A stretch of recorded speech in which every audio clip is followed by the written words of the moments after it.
It's extraordinarily wonderful to see everybody today. I don't know that this is the longest absence I've had from teaching here. Probably not. But from my perspective, it's the longest I've ever been away. And it's really remarkable today to seeing so much change in people. It's just remarkable. There's so much going on in all of you. It's quite wonderful.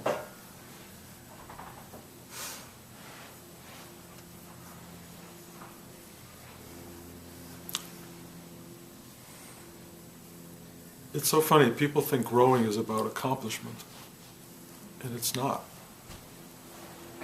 Growing is about becoming who you are.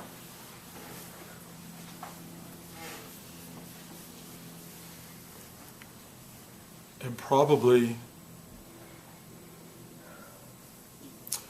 the most frustrating thing for me to see in most people that one witnesses in life, this absolute stagnation, this lack of growth, meaning people lock into a certain concept of themselves. You can sit, you can all sit, just find a spot. People lock into an idea of themselves and reinforce it over and over and over and over, and they get less and less nourished by life, and they dry up, and they get like these withered entities, and they fall off the tree with nothing having ever fully expressed itself. Real growth is becoming yourself. And it's so simple and yet so rare.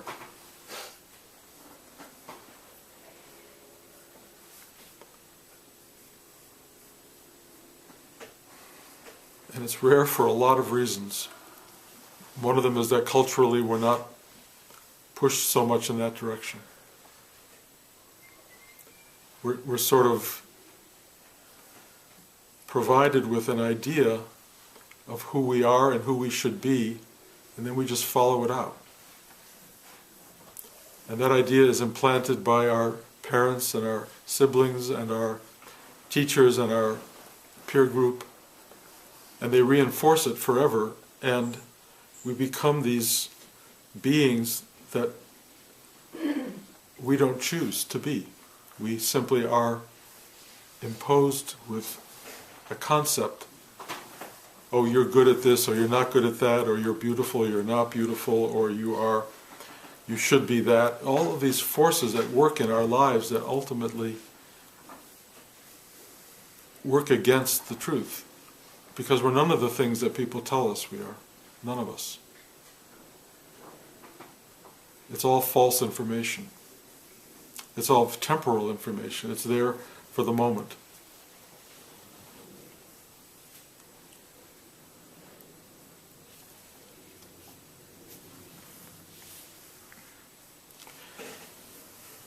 My granddaughter keeps insisting that she's adorable.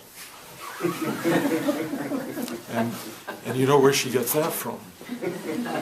And you think, well, isn't that wonderful? She thinks she's adorable. Well, you know where that's going to be when she's 19. And a lot of us have mixed information about who we are. And you have to let go of the negative, and you have to let go of the positive. Who you are is somewhere in between, or maybe even put it differently, it includes that, but it's so much more. And how do you get there? How do you find out who you are? How do you find out the truth of yourself? Well, the crazy thing is it's sitting there all the time. It's right there. You are that. But your mind has identified with a very small portion of the truth of who you are. And not only does it identify with, it fights to maintain that identity.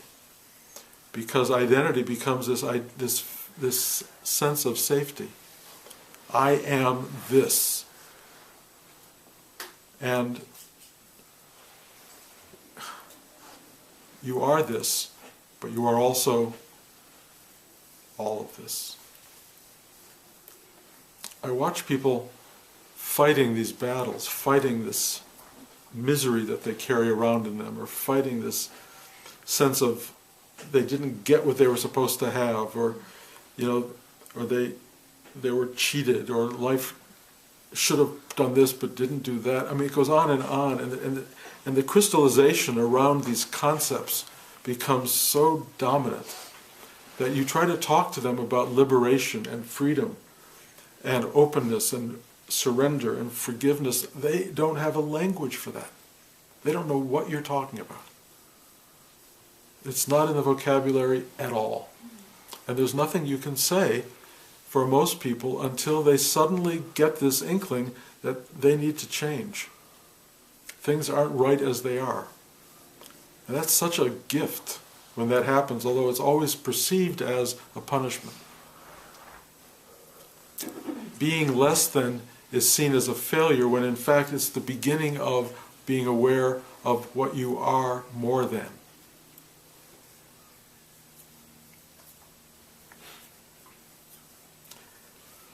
It's this process of unfolding, and you either engage it or you don't. And if you don't engage this process, you strangle on your own smugness or your own misery. And you come into the world with enormous possibility, and you end with no awareness of what this life was. You may have enormous achievement. You may actually come into this world and, win awards and make money and have lots of progeny, and all of these things can happen, and yet nothing in you grew from that. And if we talk about growing, it's about making more money, having a bigger career, having more success. And that's not it at all. At all. What's significant in life is this emerging sense of your own truth, of your own vast entity, your own enormity of being. If you had an inkling about the wonder and the mystery of your own nature, if you could grow into that in yourself, you would understand why you came into this world in the first place. And you would leave this world with a vast heart, enormous consciousness, overwhelming gratitude for the whole ride.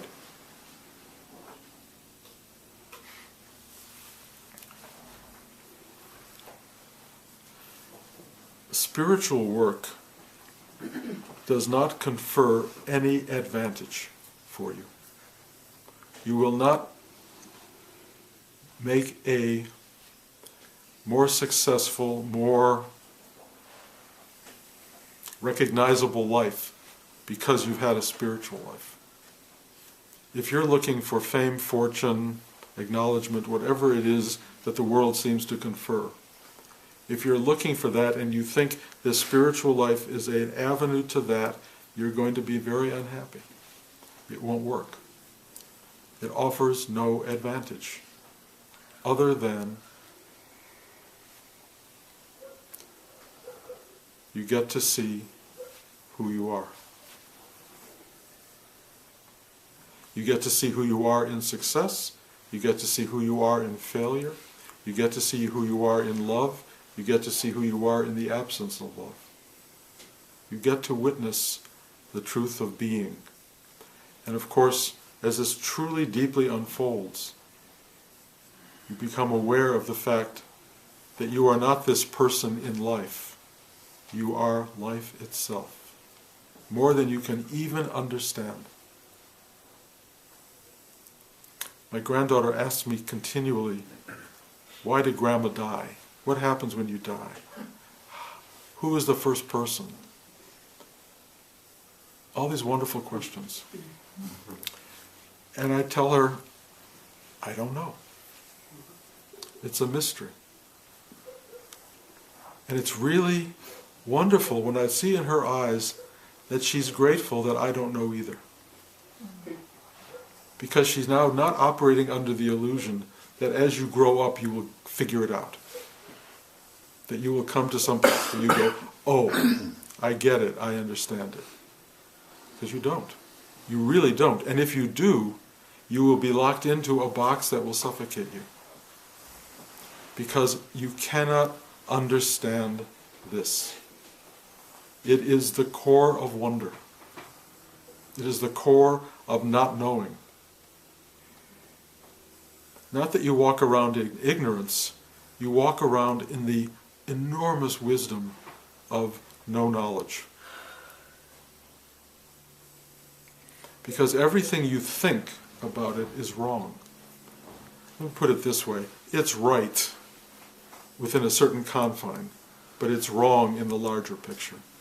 Because everything that imprints and says this is it cannot be that. What it is right now will not be now. This moment are totally different. They don't seem totally different, but they're always in transformation. There is no constancy in the manifested state. There is constancy in the unmanifest, but the unmanifest is not separate from the manifest. So many people want spiritual life as get me out of here. Spiritual life to be this kind of place you go where it's a refuge from life. There is no refuge from life other than life itself. Being one with it means that there is no one to suffer it. Also no one to benefit from it. There is no one at all. There is only this what is. And what is this? Got me. Truly, I haven't got a clue.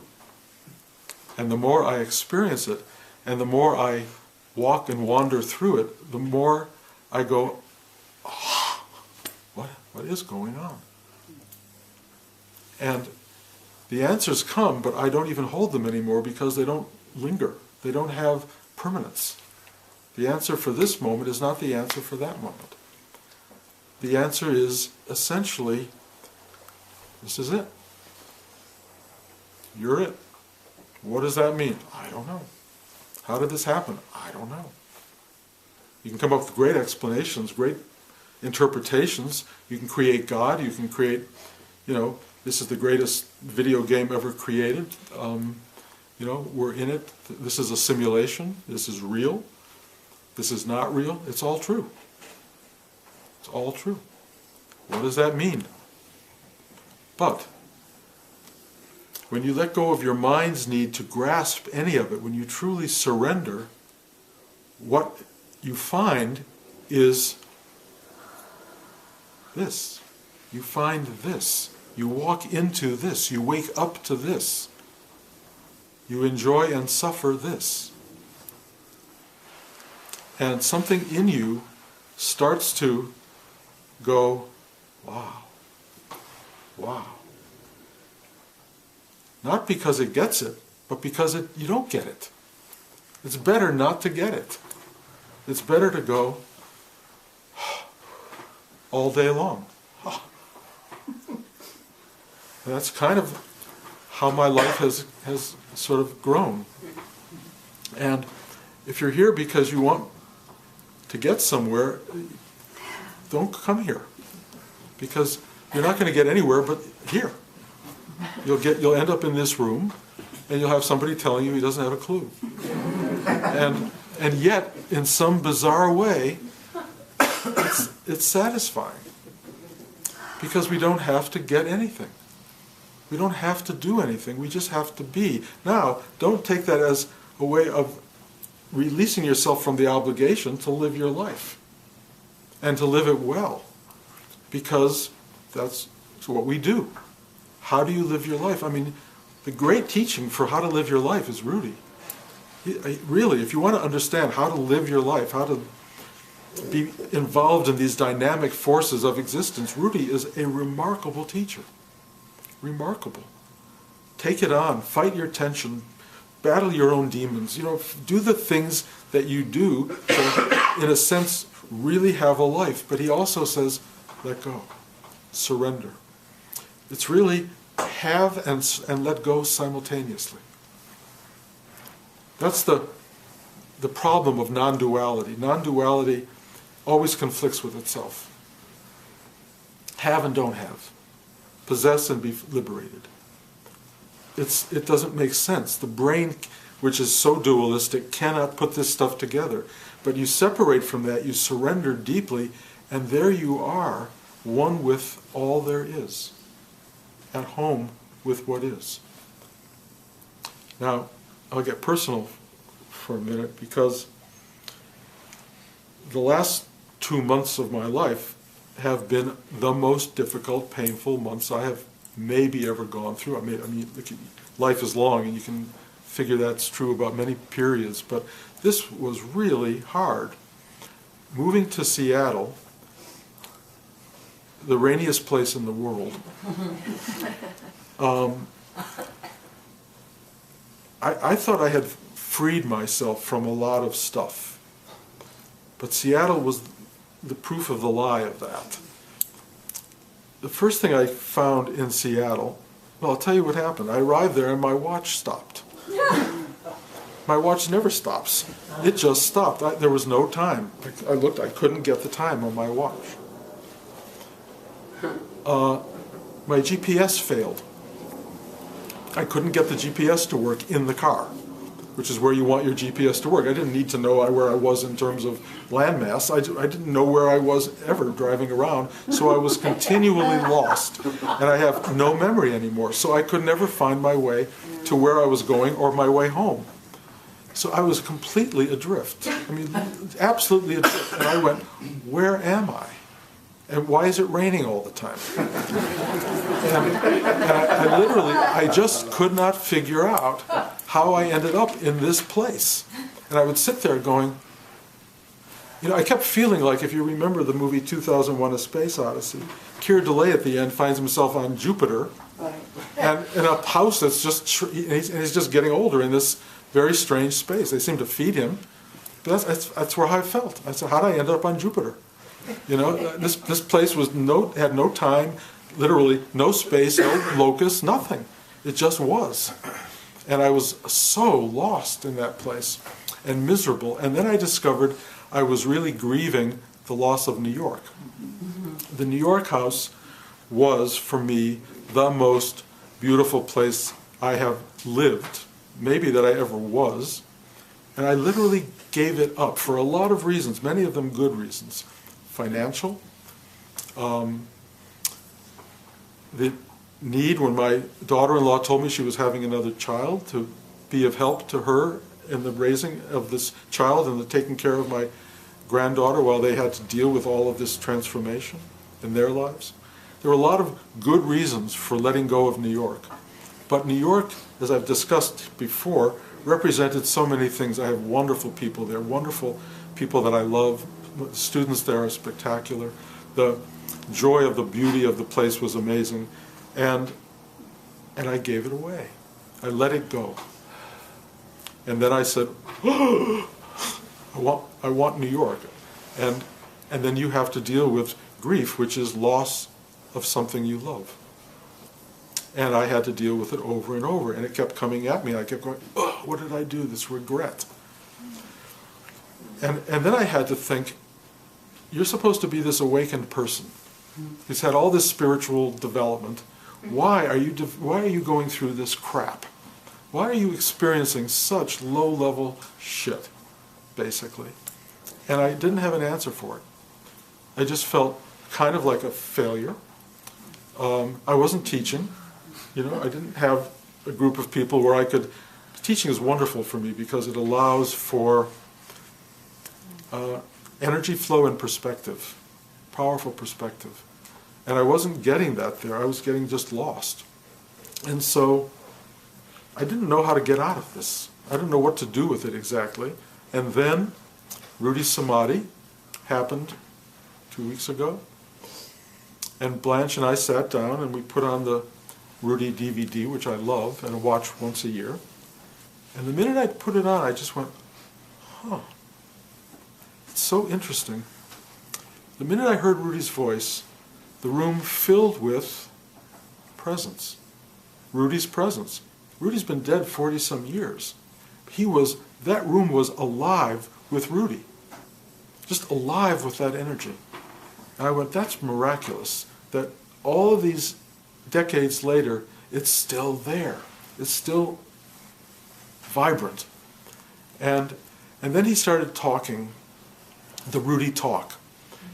And the Rudy talk is basically, I'll put it in simple words, get over it. Get on top of it. Get above your tensions, eat your tensions, and turn it around. It's not the core message, but it's a very big message.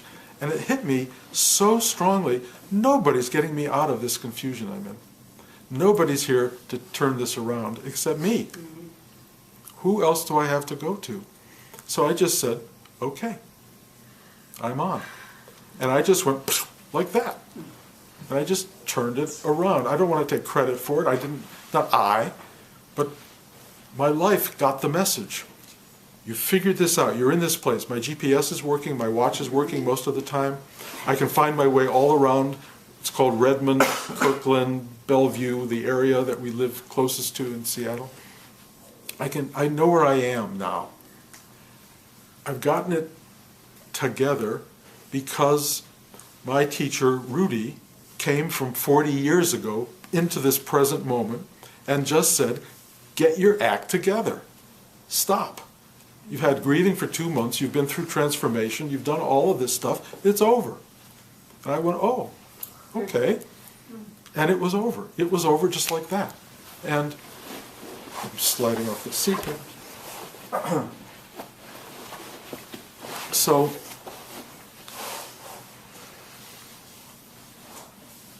I had so many revelations during the period I was there. And one of them was, I'm talking about the last 2 months, I always imagined yin and yang to be the ends of a big plank that kind of, can you see this in the video? Yin and yang is these forces that are always balancing and trying to stay in balance, and these big forces. But what I started to experience in Seattle, and what I've come to sense, is yin and yang is not these forces at the ends of some kind of plank. They're right here, and they're right like that. Yin and yang is a constant movement of positive, negative forces. It's very much molecular. It's very molecular, and it's like little neutrons and protons. And that's kind of what our life is. We tend to think we can have these breathing moments of balance, and yes, you can. But life is both slow motion and fast motion, infinite and finite, all at the same time. And the idea of trying to make it other than what it is the source of a lot of suffering. It is exactly what it is, which is this. It's whatever you find when you wake up in the morning, when you go to bed at night, in the middle of your sleep, in the middle of your day. That's what it is. You can be angry about it, but it just means that you then have allowed life to give you anger, which is okay. It's all okay. I mean, there's nothing that's not okay, except it's your life. Make it what you want it to be, as best you can. And it's a kind of just what we've been teaching here: open, surrender, forgive, allow, be compassionate for yourself and others, and just have your life. Have your life. There's something remarkable about life when it starts to express its wisdom and its truth. There's something remarkable when you can start to kind of just let go and take it on your terms, or put it better, on its terms, but not to see a difference between your terms and its terms. They're just, this is how it is. Another advantage, and I'll bring this up because I think it's important. If you want advantage in spiritual life, this is kind of how it works. Most life is melodrama. It's just melodrama. It's just this horrible thing happens, and that terrible thing happens, and this wonderful thing happens, and that happens. And it's like watching CSI. And then you see a show like, for those of you who are watching it, True Detective. True Detective is a detective show, but it is what I would call literature. There's a difference between literature and melodrama. Melodrama is this happens, that happens, this happens, that happens, this happens, that happens. Literature is the web woof of the tapestry of living. It's how it all weaves together. It's how it all expresses something of poetic beauty, of a larger vision, of a sense of the cosmic truth. Literature has depth. It has new lessons to teach. It has eternal truths to offer. And melodrama just keeps you distracted. Most of our lives are wildly melodramatic, and it takes this deepening of the awareness, of consciousness, to begin to experience the literature of your being. When you find that, life becomes rewarding, rich, and worth living. And each one of you are responsible for that. How do you live your life? Is it just, oh God, this happened, that happened, or is it, oh, you see the grand picture, you see the grand scheme, you see yourself in it. Blanche and I went to the theater the other night, wonderful play at the Taper if you get a chance to see it, called Vanya, Sonia, Masha, and Spike. And it's a kind of a takeoff on Chekhov. But I'm sitting there watching it and I'm going, they're talking to me. It's about the cherry orchard and the loss of some beautiful state or farm. You know, all of these forces that are on that stage were exactly talking to me. And they were putting my entire life and all my drama and all my suffering into comedy. And I'm sitting there watching and laughing hysterically. And I was going, this is about my life. And who was brilliant enough to write a play for me, about me? And how does it happen that I'm sitting in a theater watching my own story unfold with people making jokes about everything that to me was totally serious? And then I realized it's just life. It's one life. Life is talking to you. Life, every movie you watch, everything you see, it's either filling you in with your melodrama or it's filling you in with the literature of your being. It's speaking to you. It's your own creation. I remember in early drug days that I was Shakespeare. Who else is Shakespeare but us? We're that. We are all the beauty of life, and we're all the drama, and we're all the ugliness. We are the totality of being. We are the absolute truth of all there is. That's who we are. And when you wake up, you start to realize it's only talking to you all the time. It's you being aware of you. The mystery is, what is this? How are we aware of ourselves? No answer. It's happening. It's happening even as we speak. Right now there's this voice talking to you, this Bruce character. Bruce character is you. It's absolutely you. You know, I'm not even the Bruce character. It's just the character. It's this thing that's speaking. And it's speaking this thing to everybody here. And there's some of you here thinking you are a person listening to this and you should be writing it down. And there's another part of you that's going, I know this is true. That's why I'm here. And this is an extraordinary thing. Life is an ongoing lesson. And my 2 months in Seattle were the worst transition I have ever been through in my life, but I now know, because of Vanya, Sonia, Masha, and Spike, I get the humor of it. I get the drama of it. I get that we go through it. It's also the fastest transition I've ever been through. I could make these things go for years in the old days. Nowadays, 2 months and it's over. It's finished. I did it. Something else is happening. And it's happening, I can feel it as we sit here talking. There's something else coming through. We all can do that. Every one of us can do that. Every one of us kind of needs to do that. And in a way, that's why you're here, because you're being given a practice that will allow you to slow down, find this space inside yourself that is really, I won't call it other, but it feels like refuge. You find the refuge in yourself. We need refuge. It will not come in going to the movies. It will not come in watching television. It will not come in any of the things you think you have found that will give it to you, because they're temporal. This is not temporal. You go inside, you dive deep, you open your heart to the silence within, and you go, I'm home. I am home. Now,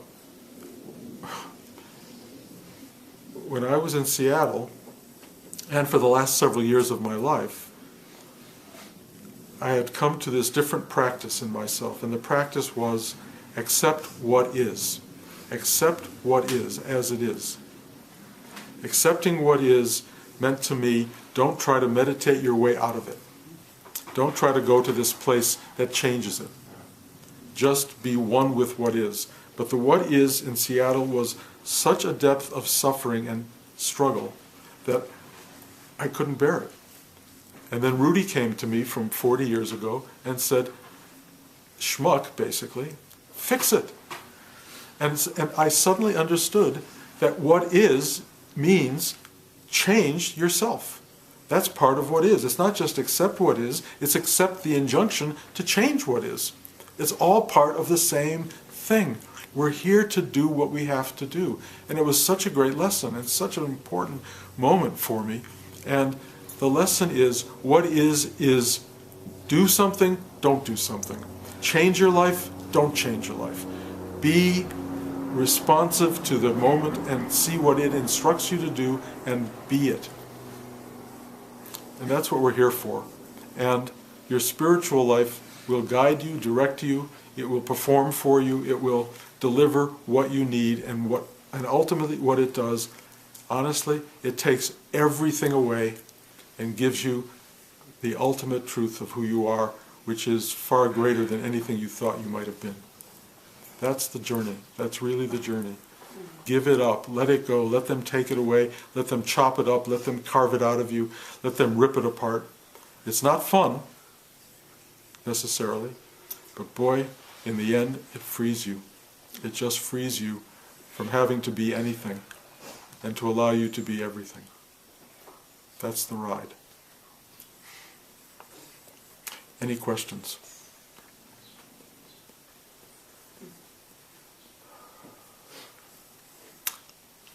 Did the rain stop in Seattle? It breaks, sunlight comes through.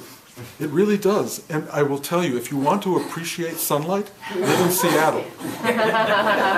It's really true. And I would always, and my granddaughter, Talia, is like constant sunlight. She's like just endlessly bright. And she would keep giving me the light, and I would write that down to people, and then Deb would send me notes, you're the light, you're the light, your granddaughter's not the light, you're the light. And I would go, yeah, right, I understand that. But I couldn't find it. I couldn't find it. And Talia was it, and she remains that in some way. She's remarkable. Now she's more of a reflection than just the source, but she's an extraordinary gift. And now she has a little brother, this little extraordinary little 4-week-old boy, who is so, yeah, he's big, he's 10 pounds. Evan, his mother, has brothers who are 6'4", football player types, and and it's very likely this is who he'll be. He was so clearly, when I looked at him, not my DNA. He didn't feel like Reuben. He felt like Heath, which is Evan's family, and he looked like Evan's father, to be honest. Coming out, I was looking around, and I went, "Who is this guy?" We're starting to kind of get to it, and even Evan. I don't know. I mean, Talia. This is such a strange thing. She loves football. She's 3 years old, and she was totally taken by the Seattle Seahawks Super Bowl game.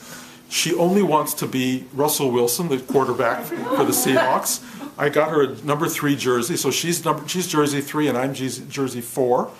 And we play football all the time. And we play this magic game where she goes into a box and we never know who's going to come out. And who comes out every time but Russell Wilson. and it's so amazing.